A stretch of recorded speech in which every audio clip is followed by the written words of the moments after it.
kang maingay. Sabi ko sa'yo, sabi ko huwag ka maingay. Bakit ang ingay? Imelda! Anong ginagawa? Naisita! Ano? Ingay ka. Kasi na yan. Imelda, tama na. Maingay ang batang yan. Nahihirindi na ako sa ingay mo. Imelda, noon. Minsan lumawak siyang kutsilyo, doon ako natakot. Na inaano ko, kaya binabantayan ko na siya nun. Minsan, ano niya yung anak niya, hindi niya alam. Bigla lang siya magagalit. Ano niya, pagagalitan niya. Hinahagis niya yung mga gamit. Tsaka ano-ano sinasabi niya, kinukulam siya, gano'n.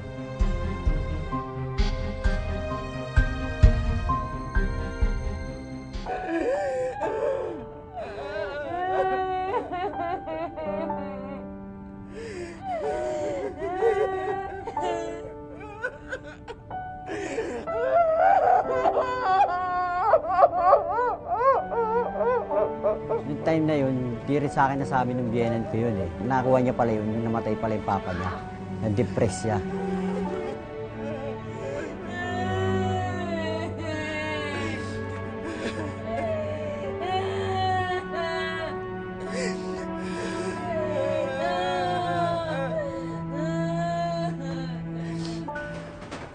Matagal siyang nagkulong sa kanyang kwarto.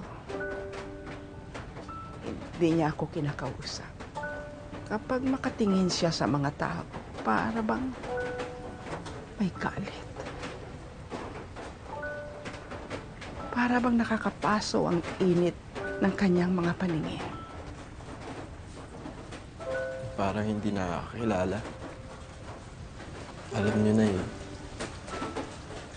Sa totoo lang, nasasaktan ako tuwing tumitingin siya sa akin. Hindi ko na nga alam kung ano gagawin. Unti-unti namang bumalik sa katinuan si Imelda matapos ko siyang ipadoktor. Nakatulong ng malaki sa kanya mga gamot na ininom niya. Pero nagaling na siyang doktor. Bumalik pa rin siya sa dati. Akala ko na magiging maayos lahat.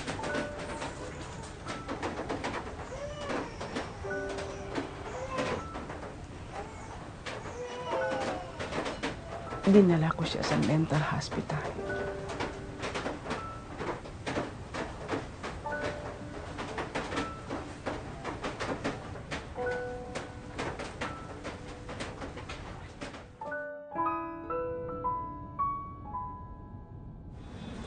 May mga naririnig ka ba sa iyong paligid na bigla na lang sumusulubot? Opo, Dok. May mga nakikita ka na kakaiba sa iyong paligid?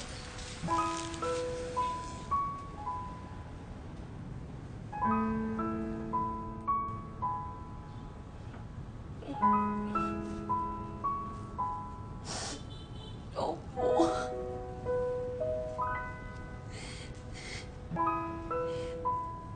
Pinapasakit nila yung ulo ko.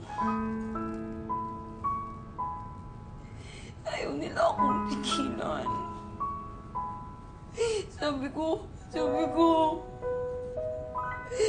huwag na sila pumasok dito, pero hindi nila ako tinitigilan. Tapos, sabi ko, pag tumigil sila kasi wala naman akong ginagawa sa kanila. Tapos yung nanay ko, ninalapitan yung mga anak ko. Kasi natatakot sila kung anong gagawin ko. Hindi ko naman alam kung ano yung gagawin ko.